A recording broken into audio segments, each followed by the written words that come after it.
Hey everyone, doing my ginger garden for the first time. We did a little test on it last season and it did fairly well late season. These are some of the pieces of ginger left over. They sprouted sprouts pretty late in the season. I think we're like October, November. These kept well over winter. Actually left them in soil, but you can dry store these and that's probably the best way to do it. I watched a bunch of YouTube videos on this, but I pulled these out and I hadn't watered them in months in the greenhouse, just a little greenhouse on the back porch, but they still had some good ones with these little eyes. You can pick up any ginger at the store and use them, and it's best if you can find these little tiny eyes that start to form at the end of these tips. So we should see how good that does in a few months. Hopefully we'll get a nice big bunch of ginger. I've got 5 or 6 different varieties. I've got some Brazilian, Chinese, Costa Rican, maybe Jamaican. I can't remember all of them, but I'll post more information below. All right, I misspoke before. I guess I don't have 5 or 6 or 4 or 5. I have 3 different kinds of ginger here, plus the one I just showed you in the prior video. We've got Costa Rican ginger, and this was from bought over the winter at Buford Highway Market in Atlanta.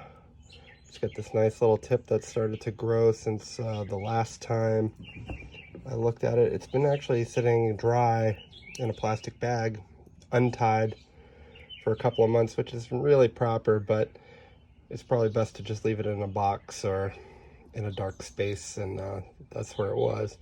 Just kept it in a bag untied so it wouldn't suffocate, but it's grown these really nice sprouts, so that should help.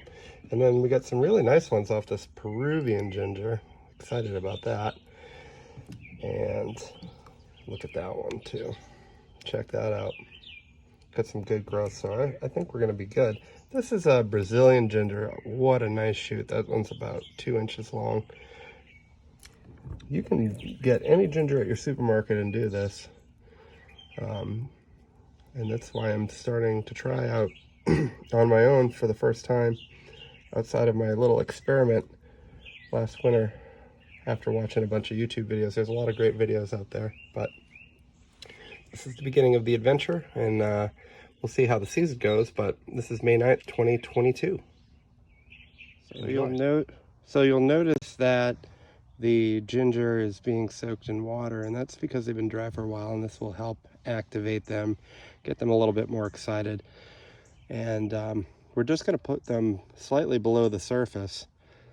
It doesn't go too far, just a little bit of dirt on top, pretty much like you saw in the first video. So check this out. We'll put a little section in here for the Costa Rican ginger. Just about that much should do. You'll see just a little trench, not a big deal. And we'll take this guy, put him right there, and those shoots will start to turn upward when they get bigger. And we'll put that one right there. See, it's not too far down. And you too can grow a lot of ginger in your backyard this way. Really easy and convenient. Give it a shot in any kind of pot. Just give it enough space to grow. It will grow lengthwise. It won't go deep. So you don't need anything too deep to make that happen.